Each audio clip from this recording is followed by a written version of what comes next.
Gray's Mail, party time, excellent. It's Monday, it's 10:30, and it's time to party with your excellent host, Gray Disciple.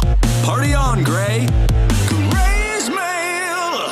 So I find it pretty cool that I'm sitting at my desk. It's Saturday night, November 12th, my year anniversary of being on YouTube, and I'm recording this Gray's Mail. It's pretty awesome. I just got back from a date night with my wife. We saw the second part of Reacher, Jack Reacher, Never Go Back or Never Return, whatever it was. It's a pretty good movie. It's entertaining. I don't think it's worth seeing it in the theater. You should probably wait till you can rent it.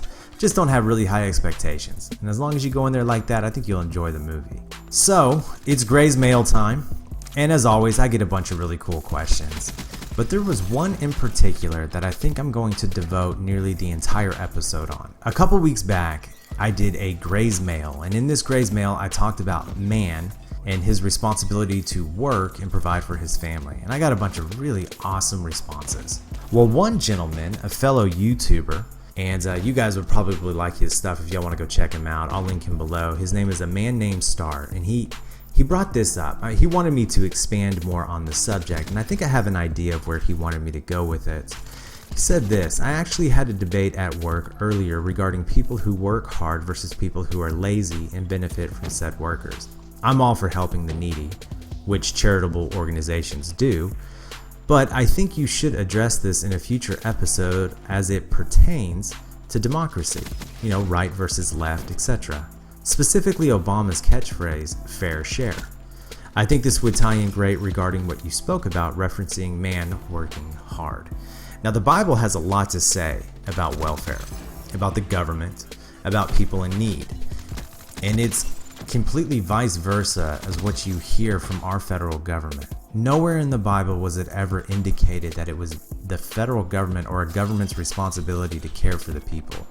The primary purpose of a government is to protect the people from attack and to allow freedoms of the people. That's all it was. It was never supposed to be a bank. I'm going to show you something. It's a short clip. It's about 2.5 minutes long. Let me set up the clip for you. You can watch it and we're going to talk a little bit more. Okay, so in this clip, we have a bunch of Bernie Sanders supporters, and they're down on Wall Street and they're protesting about the unfair tax treatment where the rich make all the money and the middle class and the poor get nothing. And they are screaming for socialism, which is where you take from the rich and you give to the poor.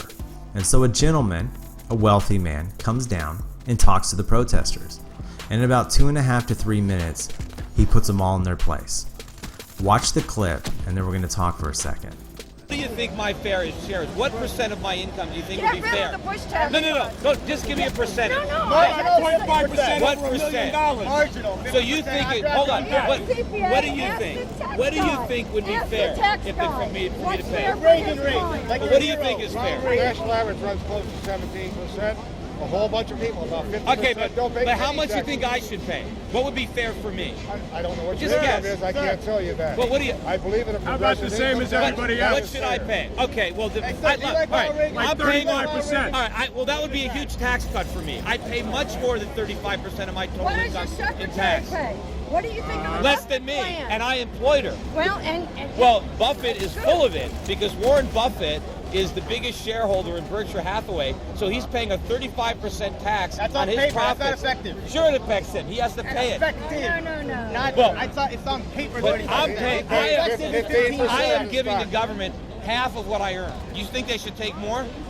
I think we should get rid of the Bush tax cuts. But that means I would be paying more than half of what I But earn in the there's government. no way you can cut all the expenses you want And without meanwhile- increasing revenue. There's no way to fix And this meanwhile, problem. if you raise There's my no way. taxes, maybe I'll just decide to sell my business and fire 150 people. Well, if you've Why got- should I work for free? Right, we You've should got lower your taxes. 20,000 clients. You're doing much better than anyone No, but- else here. but why should I- Than anyone wait, else do here. you think- wait, hold on. You should want to share your No. success. Do you think I should work for you or for myself? Well, I'm like you. I'm Sir, an you're studying entrepreneur. I strategy. want you to You're not work for making that yourself. hard. Right, but if the But government- I want you to. But you started out with 2 clients before you had 20,000. You should want to help the next guy. I am helping the next Good. guy. Well, you I'm should helping want to them. do more. I'm helping my clients by giving them services that they want. I'm employing 150 people. How many people do you employ? I'm in the mortgage business. I wish I employed 150 Well, people. let's stop. Well, go do it. The problem is I'm doing it. I'm doing my share. Why aren't you doing yours? Unregulated. And in fact, Somebody I'm can probably regulate it. paying more income taxes than everybody around me combined. So I'm paying more than my fair share right now. So I'm picking up the slack for a lot of. It's interesting, isn't it? When people finally stop and realize how stupid the words that come out of their mouth truly are. To think that rich people don't pay taxes, I love the statement where he said, I probably paid more in taxes than everybody here combined, and you want me to pay more? Let me give you some statistics, okay? I want you guys to all listen to these numbers. They are staggering. Did you know that the total number of people on welfare today in America is 67,891,000? The total number of Americans receiving food stamps, 41,170,000. The total number of Americans currently receiving unemployment benefits, 10,200,000. The total number of Americans on government housing, 7,676,000. Do you know what the percentage of the US population that is currently on welfare? 21.2%. And listen to this number. The amount of government spending excluding, listen to this, excluding food stamps or unemployment that the government spent last year on welfare, $158.2 billion. Let that sink in just a little bit. $158.2 billion was spent on welfare. So what do we do with this? What exactly does the Bible have to say about welfare? One of the greatest depictions of this would be in the book of Genesis, first book in the Bible. And some of you may know the story of Joseph. Joseph came from a family of 12 brothers. He was the second youngest. And his brothers were very jealous of him because it was clear that the father favored him amongst all the boys. So the first chance that they got, they were going to try to kill him. But not being able to actually follow through with killing him, they sold him into slavery. And these 2 merchants take him to the slave market and they sell him off to a gentleman by the name of Potiphar. Well, God blesses Joseph and he becomes the head slave in Potiphar's house, and Potiphar's land flourishes. But Potiphar's wife lusted after Joseph and he denied her advances, and she accused him of rape, so he was thrown into prison. And in prison, once again, God blessed Joseph to the point of where within a couple of years he was actually running the prison because he had this amazing ability of organization and leadership. Well, while in prison, there were 2 guys who were thrown into prison with him.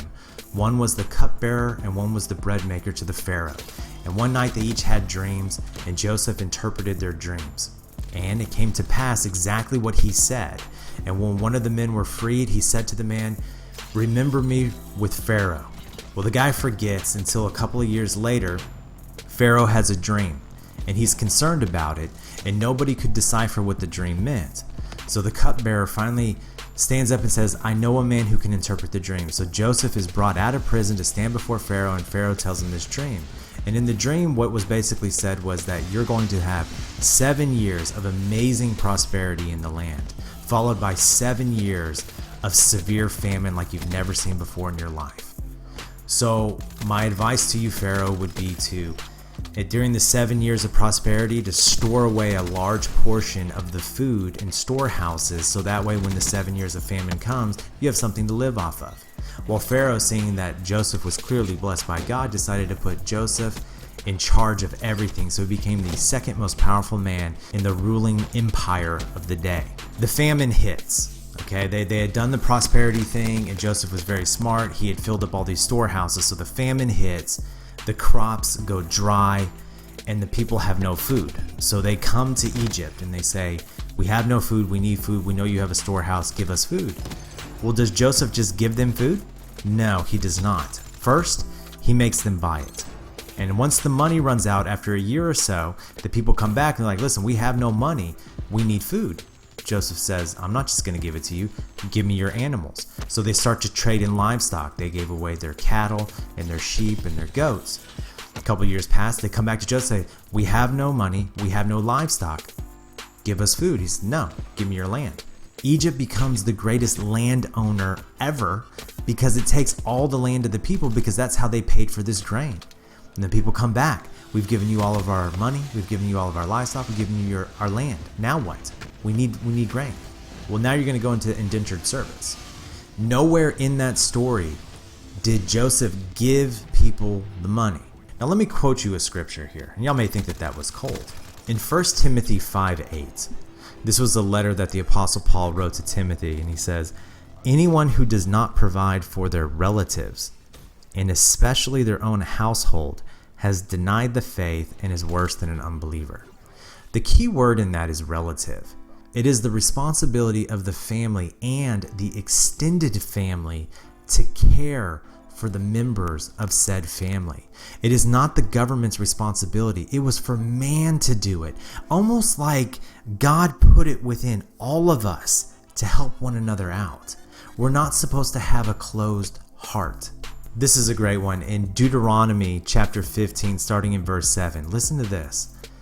If among you one of your brothers should become poor, in any of your towns within your land that the Lord your God is giving you, you shall not harden your heart or shut your hand against your poor brother, but you shall open your hand to him and lend him sufficient for his need, whatever it may be. Oh, here you go. Let me give you another one. In Proverbs chapter 28, verse 27, it says, whoever gives to the poor will not want, but he who hides his eyes will get many a curse. I want you to think about that verse real quick. Whoever gives to the poor will not want. I explained this to my kids a long time ago.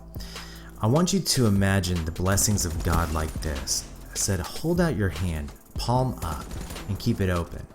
As long as your hand is open, God will continue to fill your hand with everything that you need, but people will also be able to grab from your hand at the same time. You keep an open hand.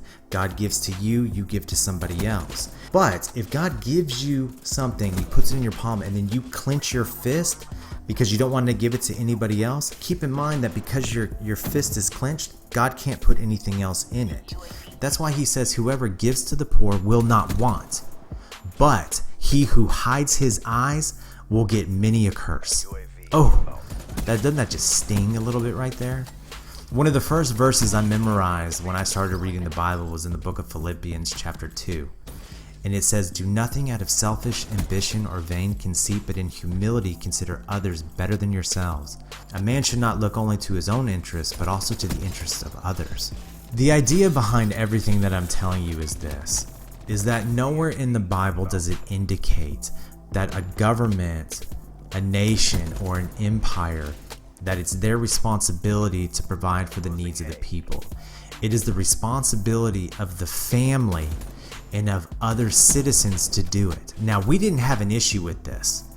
Americans were taking care of one another for hundreds of years, for decades. When there was a need, the church filled the need, believe it or not. And I know some of you are probably appalled that I just said that, but it was the church who did it. You guys ever heard of the Salvation Army or the Red Cross? These are Christian organizations. The church stepped up and did it. We did food drives and clothing drives and potlucks, and we took care of one another. It wasn't until 1935 when President Franklin D. Roosevelt started the national welfare system, and everything from that point has gone downhill. Because the fact is this, as soon as you open up the treasury and let the citizens understand that the government has money to give to the people, the citizens will continue to elect the new president and new Congress that will always give them more and more and more and more. It's what's called an entitlement. I am entitled to what the government has. And once that begins to happen, there is a feeling of entitlement that spreads and infects the entire nation to where it's never enough. And if somebody's wealthy, they shouldn't be wealthy. They should give it all away. That's not how it works. I hope that answers your question, Star. I love the question. It's something that I think about. It's debates that I've gotten into. I've heard sermons on it. I've read books on it. I think it's a great subject. So you guys let me know what you think on it. Now, I know on this Gray's Mail, I only went over one question, but that's what I wanted to do. So if you guys have some other really cool questions, put them down below and we'll talk about it. As always, if you enjoyed it, hit that thumbs up button. And I'll see you guys in the next one. Bye.